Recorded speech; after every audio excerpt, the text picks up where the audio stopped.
महान singer Hardy Sandhu जी ने जब ये कहा कि बिजली चांद की कुड़ी और बादल की बहन है, तो वो एक बात बताना भूल गए कि देश के अंदर बिजली डिस्ट्रीब्यूट करने वाली कंपनीज को 90,000 करोड़ रुपए का लॉसेस झेलना पड़ता है। मैं नहीं मानता। अच्छा, वो बताते भी कैसे? वो थोड़ी ना ओआरएफ ऑनलाइन और नीति आयोग की रिपोर्ट पढ़कर आए थे। मैं आया हूं, आपको बताता हूं। अब ये बड़ी बड़ी रिपोर्ट्स का नाम मैं अपने आप को इंटेलेक्चुअल दिखाने के लिए बोल तो चुका हूं, लेकिन इसके लिए मुझे कुछ स्टैटिस्टिक्स भी आपकी तरफ फेंकने पड़ेंगे। ध्यान से कैच करना, बाउंसर आ सकती है। देखो, पूरी दुनिया में भारत 3rd बिगेस्ट इलेक्ट्रिसिटी का प्रोड्यूसर है। उसके बावजूद भी भारत के अंदर जब बिजली डिस्ट्रीब्यूट करी जाती है तो ऑन एन एवरेज 22% का लॉस होता है। पूरा ग्लोबल एवरेज 8% है। यूएस, चाइना, जापान के लिए 4-5-6% होता है, और 22% भारत में, मतलब समझते हो, पूरे स्टेट्स में कहीं कहीं पे 40-50% भी चला जाता है, तब एवरेज आता है 22% का। और इस लॉस के बावजूद भी आपके नेता ये कहते हैं कि हम आपको फ्री में बिजली देंगे। लेकिन अगर आप दिल्ली में रहते हैं तो हो सकता है अब आपको ये फ्री में ना मिले। वो कैसे? अरविंद केजरीवाल जी ने अभी 3-4 दिन पहले कहा है 1 अक्टूबर से सिर्फ उन्हीं लोगों को फ्री में मिलेगी जो इसके लिए ऑप्ट इन करेंगे। ऐसे प्रोमिसेस इन्होंने पंजाब में भी करे थे। अच्छा, बीजेपी कांग्रेस भी पीछे नहीं है। कांग्रेस तो कह रही है आप वालों ने हमसे आइडिया चुराया, और बीजेपी यूपी में सेम प्रोमिसेस कर रही है। अब इन बड़ी बड़ी फ्रीबीज के चक्कर में जो लार्जर सिस्टम है डिस्ट्रीब्यूशन का, वो बुरी तरह से प्रभावित है। बड़े बड़े लॉसेस हैं। ये कैसे हैं, क्या प्रॉब्लम है, क्या सोल्यूशन है, सब बताऊंगा। रुको जरा, सबर करो। लेकिन जैसे स्टैटिस्टिक्स की बाउंसर मारी थी, ऐसे दो फिलोसॉफिकल क्वेश्चन आपको फेंकता हूं, क्योंकि वो इस वीडियो के लिए बहुत जरूरी है। पहला क्वेश्चन ये है कि इलेक्ट्रिसिटी क्या उसे एक कमोडिटी की तरह देखा जाना चाहिए जो हर इंसान जो भी पे करेगा उसे मिलनी चाहिए, या फिर वो एक बेसिक नेसेसिटी है जो सरकार की जिम्मेदारी है कि वो सस्ते में ऑफर करे? दूसरा सवाल ये है कि क्या गरीबों को अगर सरकार मदद करना चाहती है तो उन्हें वो इस काबिल बनाए कि वो चीज़ों को अफोर्ड कर सके, या फिर वो सब कुछ फ्री में देती रहे, भले लार्जर सिस्टम पर बहुत बड़ा बोझ पड़ता रहे?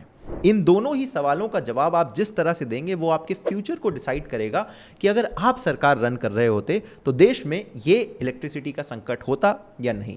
हमारी सरकारों ने इन दोनों ही आंसर का जवाब ऑप्शन 2 सेलेक्ट करके दिया है, यानी कि सब कुछ फ्री बीज में बांटते रहो क्योंकि भैया वोट आ रहे हैं, और दूसरा, इलेक्ट्रिसिटी हम सस्ते में देंगे भले ही हमारा लार्जर सिस्टम बिगड़ता रहे।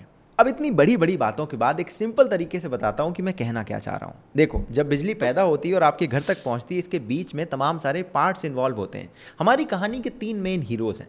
पहला हीरो है जनरेशन वाली कंपनीज, जिसे जेनकोस कहा जाता है। ये कोल, सोलर, विंड, वाटर कैसे भी जनरेट कर सकती हैं। फिर आती हैं ट्रांसमिशन वाली कंपनीज, जो बिजली को जनरेशन वाले पॉइंट से आपके डिस्ट्रीब्यूशन वाले पॉइंट तक लेकर आते हैं। और तीसरा पार्ट होता है डिस्ट्रीब्यूशन कंपनीज, यानी शॉर्ट में डिस्कॉम्स। कई जगह ये गवर्नमेंट बॉडीज हैं, स्टेट इलेक्ट्रिसिटी बोर्ड्स हैं, कई जगह प्राइवेट कंपनीज जैसे Torrent power, Tata, Reliance, BSES। अब ये जो डिस्कॉम्स हैं, ये आज की हमारी कहानी के स्टार हैं, क्योंकि इन्हीं पर सबसे ज़्यादा मुसीबत है। कहा जाता है पूरे सिस्टम का सबसे वीक लिंक भी यही है।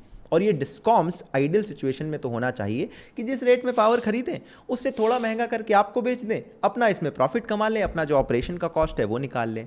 प्रॉब्लम ये है कि इनके ऑपरेशन का कॉस्ट इनके रेवेन्यू से ज़्यादा है, और ये डिफरेंस 2012 से 2019 के बीच में बढ़ भी गया है। और यही डिफरेंस है जो लार्जर स्केल पर 90,000 करोड़ रुपए के लॉसेस के रूप में दिखाई देता है। ऑन एन एवरेज ये 22% होता है, मगर कुछ कुछ स्टेट में 40%, 50% भी है, और कहीं कहीं पर ये कम भी है। अब इस डिस्कॉम के लॉसेस के पीछे की एक बहुत इंटरेस्टिंग हिस्ट्री है, तो आइए हमारे साथ बैठते हैं इस इतिहास की कक्षा में और आपको बताता हूं कि ये डिस्कॉम की कहानी शुरू कहां से हुई थी। 1948 इलेक्ट्रिसिटी एक्ट, इसमें बताया गया कि देश के अंदर बिजली का काम धाम कैसे चलना चाहिए। कहा गया इलेक्ट्रिसिटी एक कॉन्करेंट टॉपिक है, तो स्टेट और सेंटर दोनों ही इस पर कंट्रोल करेंगे। फिर 1950s से 60s के बीच में स्टेट इलेक्ट्रिसिटी बोर्ड्स बनने लगे। ये बोर्ड्स उस समय काफ़ी अलग थे। उस समय क्या था, पावर का जनरेशन, ट्रांसमिशन और डिस्ट्रीब्यूशन, ये तीनों ही यही काम चलाते थे। यहाँ तक सारी बात ठीक चल रही थी, मगर 1960s और 70s में कुछ ऐसा हुआ जिसने स्टेट इलेक्ट्रिसिटी बोर्ड्स की कमर तोड़ के रख दी। 1960s में जो इंडस्ट्रियल एरिया थे वहाँ पर बिजली सस्ती दी जाती थी ताकि देश में इंडस्ट्रियलाइजेशन हो, ग्रोथ हो। लेकिन इन्होंने ये देखा कि यार यहाँ से वोट थोड़ी आ रहा है, वोट तो नॉर्मल पब्लिक करती है जो कि तेल के दिए जला रही है। इन्होंने कहा अरे ये क्या कर रहे हो, तेल के दिए मत जलाओ, हम देंगे सब्सिडी, आप बिजली के बल्ब जलाओ। आप किसानी करते हो, खेत में पानी की ज़रूरत है, अरे फ्री में बिजली ले जाओ यार, पानी खूब भरो खेत में, ताकि इनको वोट मिल सके।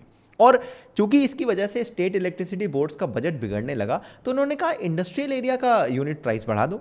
इंडस्ट्रियल कस्टमर्स को महंगी बिजली बेचने के बावजूद भी स्टेट इलेक्ट्रिसिटी बोर्ड्स का बजट नहीं सुधरा, क्योंकि इनके ज़्यादातर कस्टमर तो नॉर्मल कंज्यूमर्स और एग्रीकल्चर वाले थे, जहां पर खूब धड़ल्ले से सब्सिडी बढ़ रही थी, फ्री बिजली बढ़ रही थी, वोट बैंक की पॉलिटिक्स चल रही थी। अच्छा, ये चीज़ 20 सालों तक चलती रही। उसके बाद पॉलिटिकल पार्टीज ने देखा कि यार ये स्टेट इलेक्ट्रिसिटी बोर्ड्स वाले अभी भी लॉस दिखा रहे हैं, हमारी पॉलिटिक्स तो गलत हो नहीं सकती, इसका मतलब इनमें ही कोई खोट है, ये इनएफिशिएंट है। फिर इन्होंने ध्यान से देखा, तब भी इनको एक्चुअल प्रॉब्लम नहीं समझ में आई। इन्होंने ये देखा कि state electricity boards vertically integrated है, यानी कि यही लोग बिजली बनाते हैं, यही ट्रांसमिट करते हैं और यही डिस्ट्रीब्यूट भी करते हैं। तो इन्होंने कहा इसको डिसइंटीग्रेट कर दो, यानी बिजली बनाएगा कोई और, ट्रांसमिट कोई और करेगा, और ये स्टेट इलेक्ट्रिसिटी बोर्ड्स वाले अब डिस्कॉम की तरह ऑपरेट करेंगे, यानी डिस्ट्रीब्यूटर कंपनी की तरह ऑपरेट करेंगे, बिजली को डिस्ट्रीब्यूट करेंगे। अब अगर सच में पॉलिटिक्स की प्रॉब्लम ना होती तो शायद ये दिक्कत सॉल्व हो जाती, मगर इसके बावजूद भी डिस्कॉम्स का भी बजट बिगड़ता ही चला गया। तो इसके बाद अलग अलग तरह के सॉल्यूशंस का एक दौर चल पड़ा। 1998 में इलेक्ट्रिसिटी रेगुलेटरी कमीशन एक्ट लाया गया। 2001 से 2021 के बीच में सरकार ने 3 तरह के सॉल्यूशंस में बहुत सारी अलग अलग पॉलिसीज और स्कीम्स लेकर आई।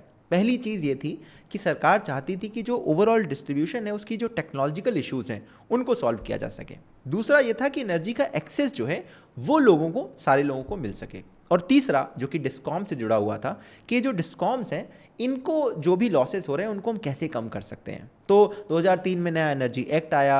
2002 में सरकार ने कहा कि ये जो डिस्कॉम्स हैं इनका जितना भी बकाया पिछला है पीएसयूज़ को जो देना है, उसमें जो इंटरेस्ट है चलो हम उसको वेव ऑफ कर देते हैं। इनके जो शॉर्ट टर्म लाइबिलिटीज़ हैं उसका 50% हम ले लेते हैं। इन पे जो डेट चढ़ा हुआ है उसका 70% 75% हम एब्जॉर्ब कर लेते हैं। ये सारे सोल्यूशन उस डॉक्टर की दवाइयों के जैसे हैं जो सिम्टम की तो दवाई देता रहता है लेकिन एक्चुअल बीमारी को नहीं पकड़ पाता, क्योंकि एक्चुअल बीमारी जो डिस्ट्रीब्यूशन कंपनीज के साथ हैं उसके 2 बहुत बड़े बड़े पहलू हैं। पहला है ऑपरेशनल और टेक्निकल चैलेंजेस। अब मतलब कहीं पर मीटर नहीं लगे, कहीं पर लगे हैं तो कोई रीडिंग लेने नहीं जा रहा, रीडिंग लेने जा रहे हैं तो भैया लोगों ने अपने मीटर रिग कर रखे हैं, बीच में से बिजली की चोरी कर रहे हैं। या फिर टेक्निकल चैलेंजेस में आ सकता है कि भाई इनके जो लाइन है उसमें लॉसेस ज़्यादा हैं। इस तरह के चैलेंजेस जो कि कोई भी डिस्ट्रीब्यूशन कंपनी हैंडल कर सकती है अगर उसे एफिशिएंटली रन किया जाए।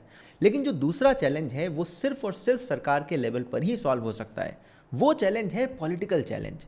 सरकार कहती है हम सब्सिडी में बिजली फ्री कर देंगे, या फिर सरकार ये कहती है हम टैरिफ रिवाइज नहीं करेंगे, यानी जिस रेट पर लोगों को बिजली बेची जाएगी उसको वो रिवाइज नहीं कर रहे कई कई सालों से। अब ऐसे में होता क्या है कि भाई डिस्ट्रीब्यूशन कंपनीज जब किसी भी पावर जनरेटिंग कंपनीज से बिजली खरीदती हैं तो वो रेट तो हमेशा रिवाइज होता रहता है, कई बार वो महंगा रेट भी हो जाता है, मगर जिस रेट में वो बेच सकती हैं वो सरकार को डिसाइड करना है, जो अपडेट नहीं कर रहे हैं, तो यहीं पर ही उनका घाटा लगना शुरू हो जाता है।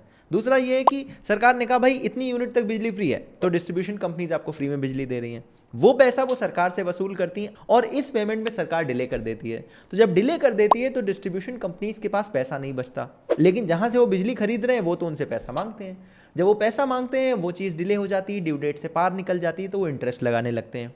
चलो डिस्ट्रीब्यूशन कंपनीज ने कहा हम लोन लेके पैसा चुका देते हैं, जब सरकार से मिलेगा तो लोन की किस्त भर देंगे। अब जब इन्होंने लोन भी ले लिया तो वहां पर भी इंटरेस्ट लगने लगता है, हाई इंटरेस्ट होता है क्योंकि बैंक का लोन है। तो इन सारी चीज़ों का जो क्यूमुलेटिव इफेक्ट होता है उसी वजह से ये लॉसेस हजारों करोड़ों में पहुंच चुके हैं। अब इसको सॉल्व करने के लिए सरकार कभी 1 लाख करोड़ का पैकेज निकालती है, कभी 90,000 करोड़ का पैकेज निकालती है, लेकिन ये क्यूमुलेटिवली जो पिछले 10, 20, 30, 40 सालों से चल रहा है वो इतना ज़्यादा बढ़ चुका है कि अब इसे सॉल्व करना थोड़ा मुश्किल दिख रहा है। और सॉल्व करना तो छोड़िए, सरकारें अभी भी कह रही सब्सिडी देंगे, फ्री में बिजली देंगे, वोट दे दो हमें, वोट बैंक पॉलिटिक्स हमें खेल लेने दो, बाकी लॉसेस वॉसेस का तो बाद में देखा जाएगा। ये है एक बड़ा रीजन जिसकी वजह से ये सारी की सारी डिस्कॉम्स लॉसेस में चलती हैं देश के अंदर। अब आपको इस कहानी में प्रॉब्लम तो खूब अच्छे से पता चल गई है। अब आप पूछ सकते हैं भाई साहब सोल्यूशन क्या है। अगर आप सोल्यूशन पूछें तो मैं आपको उसी 2 सवालों पर वापस ले जाना चाहूंगा जो बिल्कुल स्टार्टिंग में पूछे थे कि क्या सरकार को अगर किसी गरीब की मदद करनी है तो उसे इस काबिल बनाए कि वो चीज़ें अफोर्ड कर सके, या फिर उसे फ्री में देके पूरे सिस्टम तबाह कर दे। सरकारों ने दूसरा ऑप्शन चुना है, मुझे लगता है ये पहला ऑप्शन चुनना चाहिए। दूसरा जो सवाल था, क्या बिजली एक कमोडिटी है जिसे पैसे देकर खरीदना चाहिए ताकि सारे लोग इसे अफोर्ड कर पाएं, या फिर सरकारें ऐसे फ्री में बांटने लगें, सस्ते दामों में देने लगें जिससे पूरा सिस्टम चरमरा जाए। सरकार ने फिर दूसरा ऑप्शन चुना है, मुझे लगता है पहला ऑप्शन चुनना चाहिए। तो सोल्यूशन यहीं से निकल कर आएगा। पहला सोल्यूशन यही है कि सरकार जो पॉलिटिकल टूल की तरह इस बिजली को यूज़ करती है, वोट बैंक पॉलिटिक्स के लिए यूज़ करती है, वो बंद हो। पॉलिटिक्स का इन्वॉल्वमेंट बिजली से बिल्कुल हट जाए तो इस पूरी की पूरी सिस्टम को बड़े अच्छे से सुधारा जा सकता है। दूसरा सोल्यूशन है प्राइवेटाइजेशन, जो कि मुंबई, दिल्ली, ओडिशा कई जगह ऐसी ये टेस्ट किया गया है और काफ़ी काम भी करता है। अभी प्राइवेटाइजेशन के अंदर भी दो तरह की प्राइवेटाइजेशन है। पहला प्राइवेटाइजेशन ये है कि सरकार सब कुछ ओन करती, पूरा स्ट्रक्चर ओन करती है, टैरिफ डिसाइड करती है, बस प्राइवेट कंपनीज से कहती है तुम जाके मीटर लगा दो, रीडिंग ले लो, पैसा वसूल कर लो, लाइन वाइन में लॉस ना हो, मेंटेनेंस देखते रहो। प्राइवेट कंपनीज ये काम चकाचक करती हैं क्योंकि भैया उनका पैसा अटका है। इस वाले मॉडल में बस एक खामी है कि अभी भी सरकार टैरिफ डिसाइड कर रही है। तो अगर ये प्राइवेट डिस्कॉम्स जनरेशन वाली कंपनीज से 10 रुपए की यूनिट की बिजली खरीदती हैं और आगे सरकार कहती है तुम 7 रुपए यूनिट बेचो, अभी भी लॉस रहेगा, लॉसेस थोड़ी खत्म हो जाएंगे। तो दूसरा प्राइवेटाइजेशन का मॉडल है जहां पर सरकार कहती है तुम सब कुछ ओन करो, तुम अपना डिस्ट्रीब्यूशन का सेटअप भी ओन करो, तुम ही अपने टैरिफ प्राइसेस डिसाइड करो, तुम ही बिजली खरीदो, तुम ही बिजली बेचो, हम बस देखते रहेंगे, कोई उल्टा सीधा काम करोगे तो पकड़ लेंगे। इस मॉडल में लॉसेस भी खत्म हो सकते हैं, हो सकता है बिजली थोड़ी महंगी हो जाए, लेकिन बिजली का जो ओवरऑल ऑपरेशन है वो एकदम चकाचक होगा, कहीं पर भी फॉल्ट आएगी, कोई भी दिक्कत होगी, हमेशा आपको बिजली मिलती रहेगी। ऐसे भी मॉडल देश में कई जगह इंप्लीमेंट हुए हैं, जिसके फायदे भी हैं, इसके नुकसान भी हो सकते हैं। आपको क्या लगता है इतनी सारी कहानी सुनने के बाद? कमेंट में अपने थॉट्स जरूर बताइएगा। ये वीडियो अच्छा लगा है तो नीचे लाल कलर का सब्सक्राइब बटन उसे दबा दो, लाइक बटन दबा दो, कमेंट में अपने थॉट्स लिखो, इसे दोस्तों के साथ शेयर करो और ऐसे और वीडियोस लेकर मैं आपके लिए आता रहूंगा। तो तब तक के लिए अपना ध्यान रखिएगा। जय हिंद, वंदे मातरम।